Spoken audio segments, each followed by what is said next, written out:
coming up on this edition of Southwest TV News. As Environment Canada looks ahead to its long-term outlook for Southwest Saskatchewan, weather conditions are looking favorable. 124 participants recently took to the roadway for the 4th annual Ride for Dad in Swift Current. With the summer weather comes another season of Indians baseball, as the tribe has returned to Mitchell Field.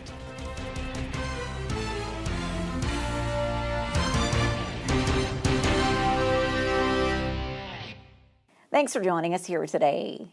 With another summer season upon us, Environment Canada is calling for hot and dry conditions across Southwest Saskatchewan. We find out more in today's top story.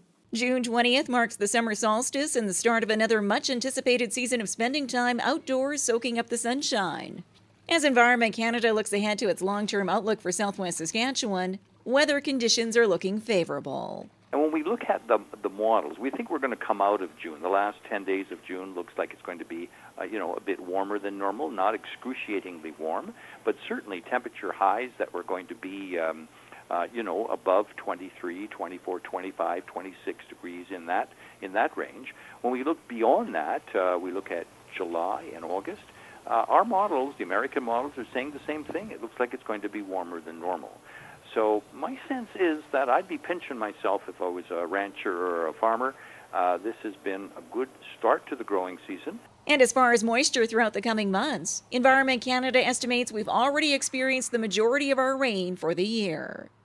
I still think you'll be borrowing on that moisture in May, where you had about 130 millimeters of rain compared to about 50, which you normally would get. And so you might have been cursing it there in May, but I tell you, in July, you'll be blessing it because that'll be moisture that will be helping you. June is usually your wettest month, but certainly the first half of June has been not that way at all. The short-term forecast for Southwest Saskatchewan is calling for sunshine and temperatures in the mid-20-degree range. The normal high for this time of the year is 23, with an overnight low of 10.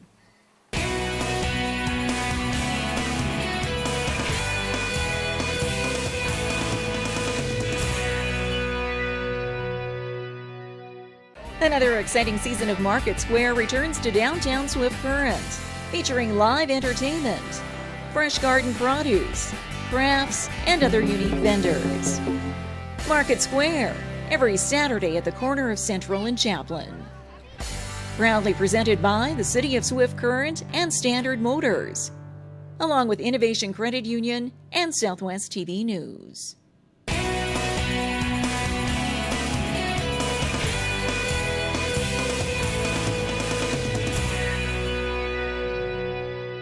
The 4th annual Ride for Dad in Swift Current was another success, with a donation made towards prostate cancer research. 124 participants recently took to the roadway for the 4th annual Ride for Dad in Swift Current. The day-long event kicked off with a parade through the downtown core. Then riders hit the highway for a poker run with stops in Gull Lake, Shaunavon, East End, and Maple Creek. And by the end of the day, it raised just under $53,000. A good portion of which came through the generous support of Mark Koval and his late uncle. I was quite excited when I heard that there was a foundation there to support prostate cancer that involved riding motorcycles. So I kind of got on board with the first year that they had the Ride for Dad, and I had an uncle who had recently passed away at the time, and I had some money that he had earmarked for charitable donations. And my brother-in-law and I both had the decision making as to where those donations were made, and so as a result, over the last 4 years, I donated a total of $80,000 on behalf of my uncle's estate. In keeping with the tradition of the annual Ride for Dad, the Swift Current Committee donated $16,780 to Swift Current urologist Dr. Garcia. Dr. Garcia and his colleagues at the Regina Qu'Appelle Health Region will use the funding for a new research project benefiting men locally and abroad. I think probably the most important potential that this research has is the ability to not just do as the PSA test has found, to just find guys who may have it, but also find a whole bunch of other guys, is to also discriminate and be able to tell us these are the guys we need to worry about. And that's been probably the biggest flaw or problem with the PSA test as it stands now, is there's too many other guys who are getting caught up in the shuffle. And being able to really dedicate our time and resources to those guys who need our help the most. And I think, if we can get this test where we want it to be and be able to have a good proven track record, then I think for sure there's a real benefit to a lot of men. Dr. Garcia says the study will begin in the coming weeks with results tallied within a year. And along with his research, he hopes to host more men's health information nights in Swift Current. We would like to try and see if we can turn this, at least if not into an annual, to maybe a biannual thing, where we can at least have that open door policy, where we can take down the barriers of being able to speak to somebody who has expertise in prostate cancer care without having to be in the confines of the health system. Just be an informal Q&A with somebody who get those questions answered. There unfortunately still is some mystery out there when it comes to prostate cancer diagnosis, management, treatment, dealing with complications afterwards. Informational sessions, along with fundraisers like the annual Ride for Dad, are all key in shining the spotlight on men's health, which is welcomed by many of the riders. And the cause is a very worthwhile cause, so it's actually prompted me to actually have a check too, so it was a good deal. I have some friends that have suffered through prostate cancer. It hasn't touched me personally, but you feel for the guys that are going through it, and I think with the statistics that are out there, it's affected everybody. If it's not personal, it's definitely through a family member or a friend that has undergone this. The TELUS Ride for Dad takes on various forms across the country throughout the year, raising funds and awareness for prostate cancer research. To date, the Swift Current Ride for Dad has raised over $150,000.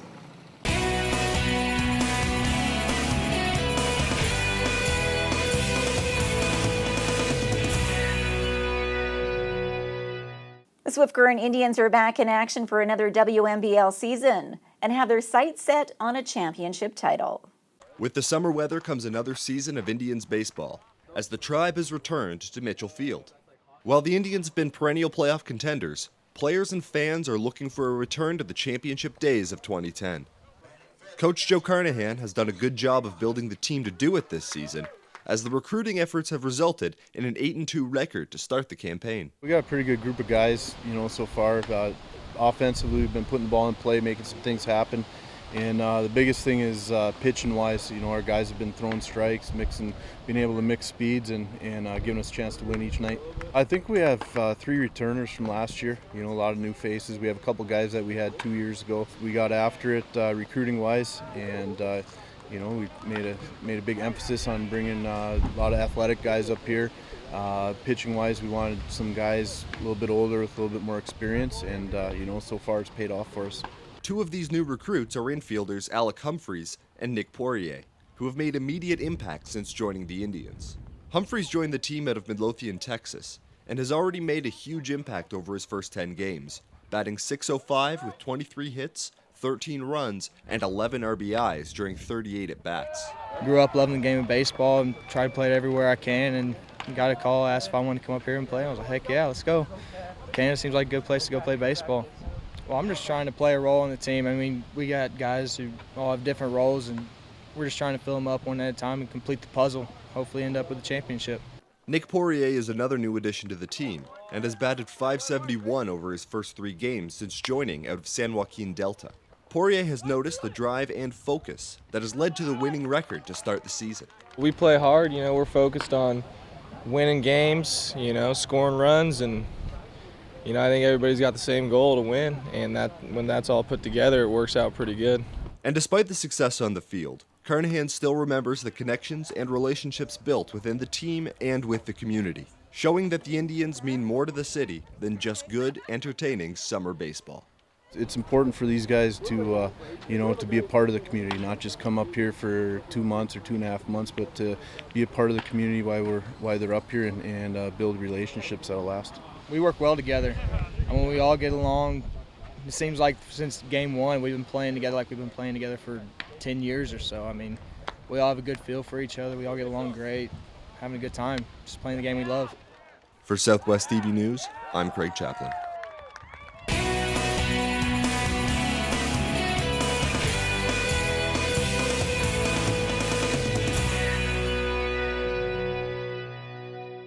Well, this brings to a close another episode of Southwest TV News, reporting the stories that matter to you.